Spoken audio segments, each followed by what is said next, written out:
Bonjour à toutes et à tous, bienvenue sur votre chaîne d'information régionale en ce mercredi 8 mai. Nouvelle édition du journal et on démarre comme toujours par vos prévisions météo. Pas de grands changements, pas d'amélioration prévue aujourd'hui. Encore beaucoup de nuages, de perturbations, des pluies par moments, voire des orages, des températures qui restent inférieures au normal de saison. Comptez aujourd'hui de 12 à 13 degrés sur le littoral, 13 à 14 degrés à l'intérieur des terres de l'Audomarois jusqu'au Flandré et la métropole lilloise. Les prévisions en météo, on en reparle dans nos prochaines éditions tout au long de la journée. En images, d'abord dans l'actualité de l'île et de l'agglomération, une nouvelle étape significative franchie pour le projet de réaménagement de la Gardos, ce bassin et le quartier des rives de la Haute-Deule qui entoure Rat Technologies à Bois-Blanc.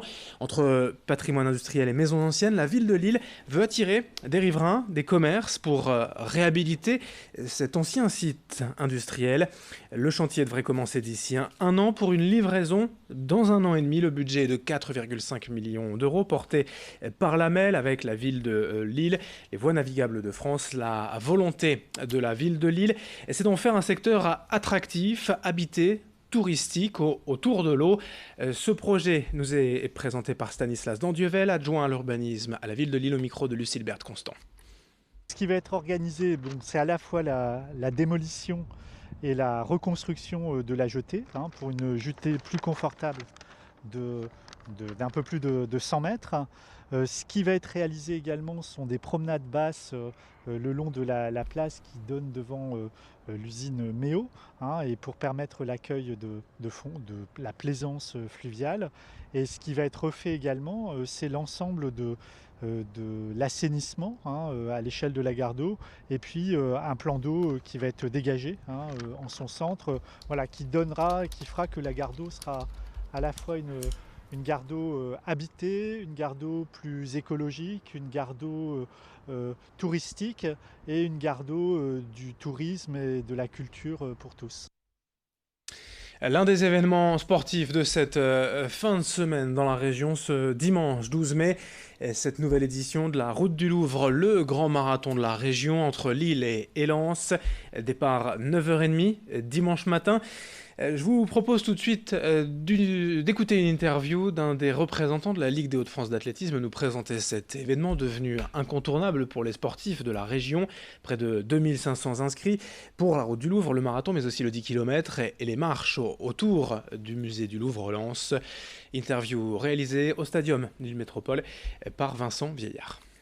Cette année, c'est 15 000 participants, dont 2200 marathoniens qui partiront le 12 mai à 9h30 rue Féderme à Lille, avec une arrivée au musée du Louvre, un 10 km avec plus de 4000 participants au départ de Los-en-Gohelle avec une arrivée au musée, et bien sûr plus de 5000 randonneurs avec des randonnées très sympathiques, une au départ de Lorette, une au départ de Arras, une autre au départ de Los-en-Gohelle avec la montée des Terry, la Louvre-Lens. C'est le marathon par lui-même, c'est quasiment le 10e plus grand marathon français de l'année. On connaît les plus gros marathons avec Marathon de Paris, La Rochelle, Nice-Cannes, et nous on arrive tout de suite derrière.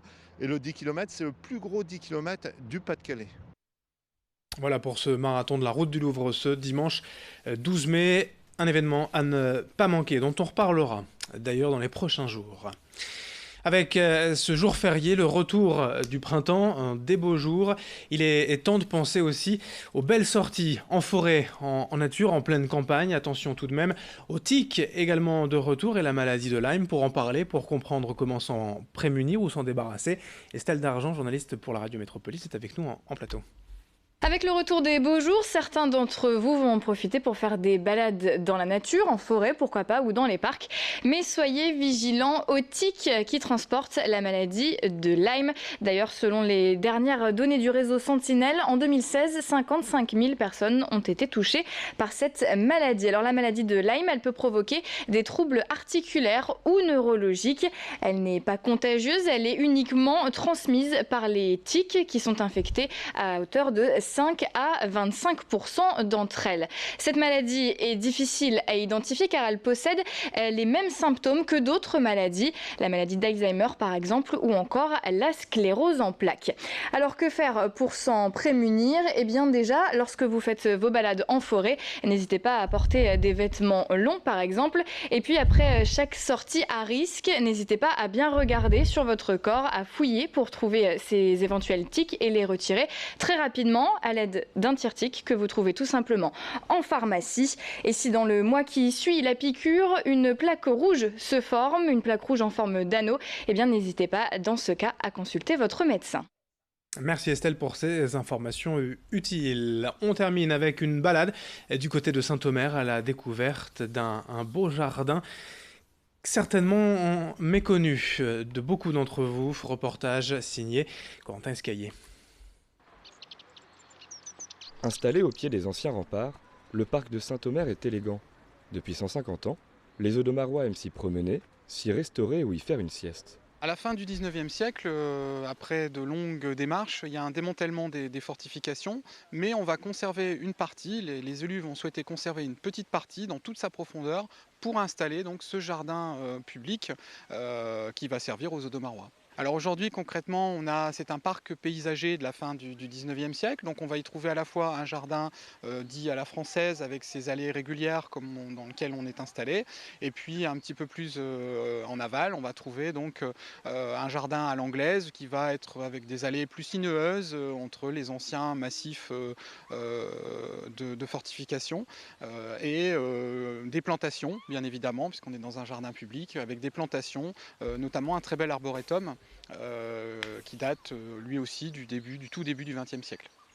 Si la plupart des fortifications du parc ont disparu, il en reste quelques-unes ici et là, car au total, le jardin public s'étend sur une vingtaine d'hectares. On est ici à côté du kiosque à musique édifié en 1896 après le démantèlement. Alors cette partie était ce qu'on appelle une demi-lune, c'est-à-dire un ouvrage avancé qui protégeait le rempart et qui a été complètement aplani pour avoir ce qu'on appelle aujourd'hui, ce qu'on pourrait qualifier aujourd'hui d'une aire de rencontre, un espace autour de ce kiosque avec des mosaïcultures, avec de l'espace finalement pour s'asseoir, pour faire la fête, ce qui est toujours le cas aujourd'hui. À quelques mètres des jardins, à l'emplacement même d'un ancien bastillon, les visiteurs peuvent profiter d'une fontaine et d'un petit parc animalier, de quoi se ressourcer en plein cœur de Saint-Omer. Fin de cette édition, merci à vous de l'avoir suivi. L'info continue dans un instant. Merci de votre fidélité.